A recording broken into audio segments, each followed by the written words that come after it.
Kemudian yang kedua, agar kita merasa ujian yang kita hadapi lebih ringan, justru semakin orang beriman, tinggi imannya, semakin berat ujiannya. Semakin tinggi imannya, semakin berat ujiannya. Kata Nabi SAW waktu ditanya, "Man asyadun nasi bala'an ya Rasulullah?" Siapa orang yang paling berat ujiannya? Nabi SAW mengatakan, "Al-anbiya," para nabi. Tsumma salihun, kemudian orang soleh. Tsumma al-amsal fal-amsal, kemudian selanjutnya dan selanjutnya. Yubtala rajulu ala qadri imanihi, seorang diuji berdasarkan kadar keimanannya. In kana fi imanihi salabatun zida fi bala'ihi, kalau diuji ternyata imannya masih kuat, Allah tambah ujiannya.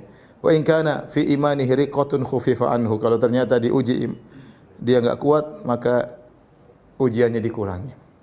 Dari sini dia tahu bahwasanya Allah tatkala beri ujian, Allah sudah tahu kadarnya bahwasanya si fulan ini kuat. Makanya Allah berikan ujian sesuai dengan kadar keimanan seorang. Ya, dia mampu, kalau dia bersabar dia mampu menghadapi ujian ini.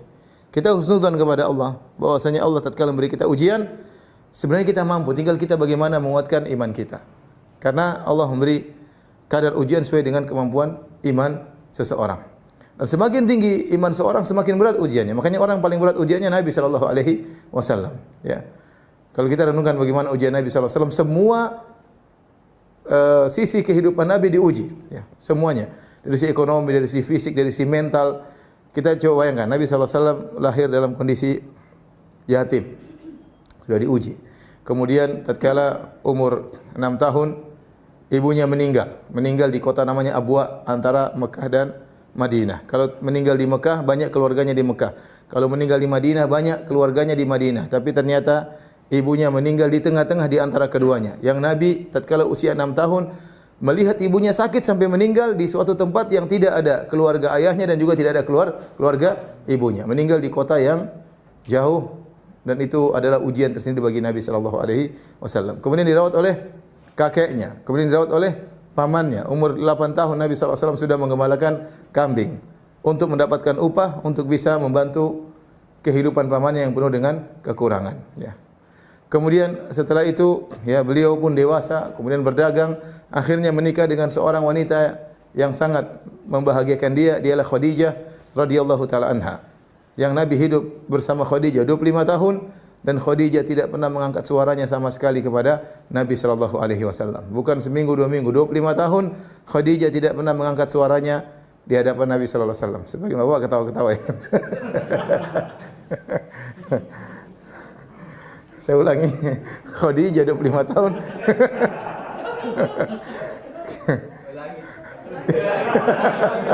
Ulangi.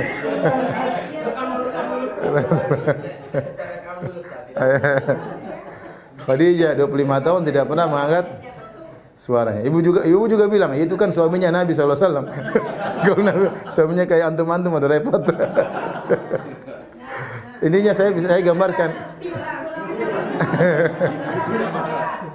Saya ulangi, Khadijah 25 tahun tidak pernah mengangkat suaranya kepada siapa? Nabi sallallahu alaihi wasallam, ya.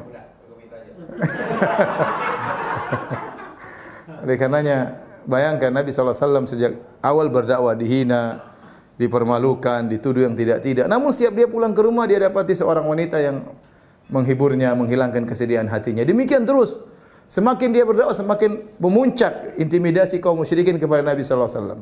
Sampai sekitar 3 tahun sebelum Nabi berhijrah, di puncak-puncaknya dia dihina, diganggu, bahkan dilempar sampai diganggu secara fisik. Setiap dia pulang ketemu istrinya. Sampai satu hari dia pulang ternyata istrinya sudah tidak ada di rumah, sudah meninggal dunia. Itu hari yang sangat menyedihkan Nabi sallallahu alaihi wasallam. Kehilangan seorang yang sangat dia cintai, yaitu istrinya Khadijah radhiyallahu taala anha, yang Nabi membanggakan Khadijah di hadapan istri yang lain. Dia berkata, "Inni qad ruziktu hubbaha." Aku diberi anugerah oleh Allah bisa mencintai siapa? Khadijah. Artinya cintaku kepada Khadijah ini anugerah dari Allah Subhanahu wa taala. Ya, bayangkan Nabi sallallahu alaihi wasallam sejak awal waktu mau datang wahyu, Nabi sallallahu alaihi wasallam habiba ilaihil khala. Nabi dijadikan suka untuk berkhalwat. Dia ingin pergi meninggalkan rumah menuju ke gunung untuk menyendiri merenungkan keagungan Allah Subhanahu wa taala.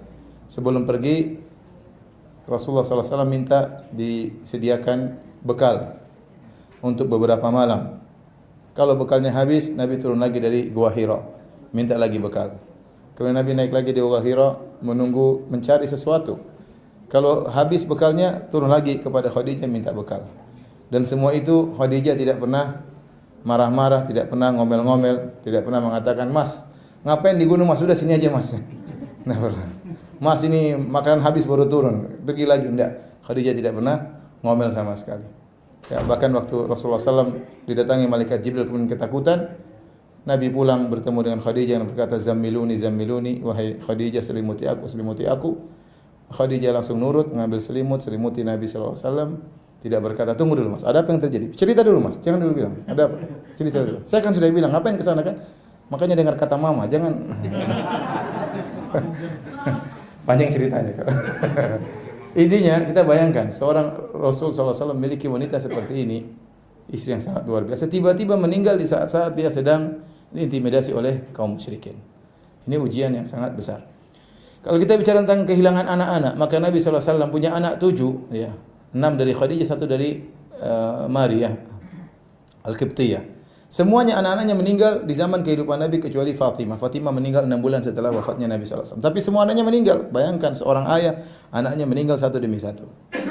Termasuk di antaranya Ibrahim, anak laki-laki yang sangat disayang oleh Nabi SAW, meninggal di pangkuan Nabi tatkala usianya kurang dari 2 tahun. Menggeliat akhirnya meninggal di pangkuan Rasulullah SAW sampai Rasulullah SAW meninggal menangis. Kata Rasulullah SAW, "Innal aina la tadma wa innal qalba la yahzan." Sungguh mata ini mengalirkan air mata, sungguh hati ini sangat bersedih.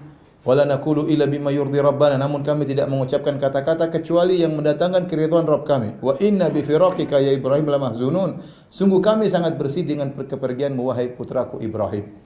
Oleh karena Nabi SAW pernah menasihati seorang wanita yang anaknya meninggal dunia, dia nangis-nangis di kuburan. Kata Nabi, "Hadhihi isbiri wattaqillah." Wahai fulana, sabarlah, bertakwa kepada Allah. Kemudian dia berkata, "Ilaika anni, pergi engkau, innaka lam tusab bi musibati." Kau tidak merasakan musibahku. Dia tidak tahu Nabi bukan cuma satu kehilangan anak, 6 anaknya hilang. Rasulullah sallallahu alaihi wasallam. Kemudian Rasulullah SAW diusir dari negerinya, yang musuhi siapa? Keluarganya. Quraisy itu kan kabilahnya, istilahnya Bugis. Misalnya kalau Bugis jadi dimusuhi oleh orang Bugis ya. Dimusuhi oleh kaumnya sendiri, kaum Quraisy. Kemudian diusir dari pamannya sendiri Abu Lahab. Mengejar Nabi kemana-mana datang dilempari oleh batu oleh pamannya sendiri, omnya Abu Lahab. Kemudian Nabi SAW ya diusir pergi ke Taif, dilempar dengan batu sampai kakinya berdarah. Waktu perang Uhud sampai wajahnya berdarah, berlumuran darah. Kemudian tahun 7 Hijriah dikasih racun oleh seorang wanita Yahudiyah sampai Rasulullah SAW merasakan sakit, bergantian merasakan bekas racunnya. 4 tahun kemudian Rasulullah SAW meninggal dunia. Bahkan sebelum meninggal dunia Rasulullah SAW merasakan sakaratul maut. Kata Nabi SAW, "La ilaha illallah, inna lil mauti la sakarat." Sungguh dalam kematian itu ada kepedihan, ada kepayahan, ada kesulitan. Kemudian Nabi SAW meninggal dengan tenang dengan mengatakan ma'rafiqil a'la. Maksud saya, Nabi SAW diuji, dikatakan orang gila, dikatakan dukun, dikatakan penyihir, dikatakan putus silaturahmi, dikatakan orang sinting. Semua gelar paling jelek tatkala itu diberikan kepada Rasulullah sallallahu alaihi wasallam. Kalau orang mau datang kota Mekah, ditakut-takuti, awas di sana. Di sana ada penyihir namanya Muhammad. Semua orang takut ketemu dengan siapa? Rasulullah sallallahu alaihi wasallam. Kita tidak pernah digitukan, ya. Saya tidak pernah dibilang orang gila, tidak pernah ya. Saya enggak pernah dibilang dukun, enggak pernah ya. Paling dibilang Wahabi aja. Tapi maksudnya lihat Rasulullah SAW semua kata-kata diberikan kepada Nabi SAW. Tapi Rasulullah SAW, masya Allah ya, dengan penuh kesabaran. Ya, cuma memang satu yang tidak diuji oleh Nabi SAW, dia tidak dibikin cacat oleh Allah Subhanahu Wa Taala. Karena kalau Nabi SAW cacat, orang tidak akan terima dakwahnya. Masa seorang Nabi utusan Allah apa? Cacat. Tapi dari sisi yang lain, ekonomi susah, kehidupan sulit, ya semuanya dialami oleh Rasulullah Sallallahu Alaihi Wasallam. Baik. Jadi dengan kita tahu bahwasanya semakin tinggi iman seorang, ujian semakin berat, maka kita bersabar. Kalau kita dikasih ujian, barangkali iman kita lagi naik, barangkali ada Allah kehendaki kebaikan bagi kita. Oleh karenanya Imam Syafi'i pernah berkata dalam syairnya, "Mihanuz zamani katsiratun la tanqadi wa sururuhu ya'tika kal a'yadi." Kata Imam Syafi'i, sungguhnya ujian zaman itu datang silih berganti tiada henti-hentinya, ya.